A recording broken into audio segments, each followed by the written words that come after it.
Face aux enjeux du terrorisme et de migration, l'Europe est-elle à la hauteur ?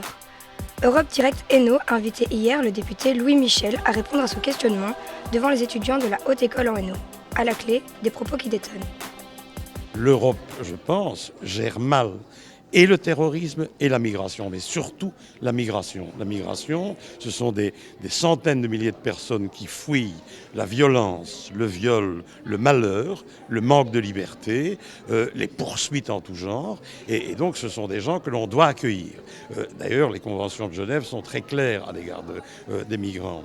Les terroristes, là, l'Europe doit être beaucoup plus unie aussi, comme pour les migrations de ce point de vue-là. L'Europe doit être beaucoup plus unie et parler d'une seule voix. Quand vous pensez qu'aujourd'hui, on n'a toujours pas une agence européenne de renseignement et que c'est 28 agences ou 28 systèmes de renseignement différents qui ne sont même pas obligés d'échanger leurs informations. Donc il faut que l'on fasse une agence européenne du renseignement. L'Europe, en crise de valeurs, on peut le craindre au regard de l'actualité.